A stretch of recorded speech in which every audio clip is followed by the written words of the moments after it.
தம்பி காசு கொடுப்பா. டீ வேணா வாங்கி தரேன், சாப்பிடுறீங்களா? டீ வேணா, காசா கொடுப்பா. அண்ணே இதுங்களுக்கு சாப்பாட்டுக்கு பஞ்சம் இருக்கானே, எவனாவது ஒரு புண்ணியமா போட்டுருவான். ஏதாவது சரக்கு கடைக்கு தான் கேக்குறீங்க.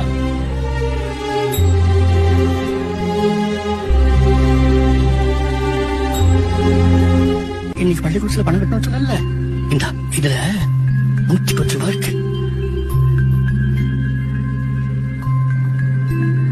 தாத்தா 150 ரூபாய் வேணும் தாத்தா.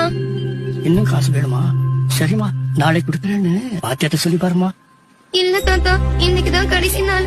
இன்னைக்கே பூரா காசையும் கட்டணும், இல்லனா வெளியில அனுப்பிடுவேன்னு வாத்தியா சொல்லிருக்காங்க. இதுக்குதான் நானும் உங்க கூட வரேன்னு சொன்னேன். நானும் வந்திருந்தா இன்னும் கொஞ்சம் காசு கிடைச்சிருக்கும்ல. படிக்கிற பொண்ணுமா, புத்தகத்தை மட்டும் தான் தூக்கணும், பிச்சை தட்ட தூக்க கூடாது. இரு பாக்குறேன். அம்மாடி இங்க வாமா.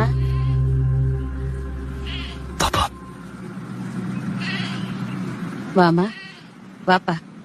என்ன கண்ணு? இன்னைக்கு பள்ளிக்கூடத்துக்கு பணம் கட்ட கடைசி நாள். தாத்தா 110 ரூபாய் தான் வச்சிருக்காரு. பூரா பணமும் கட்டினாதான் பள்ளிக்கூடத்துக்கு போக முடியும். நீ நல்லா படிப்பியாப்பா? எங்க கிளாஸ்லயே நான் தான் 2வது ரேங்க். இதுல எவ்வளவு இருக்குன்னு தெரியல. இந்த வச்சுக்கம்மா.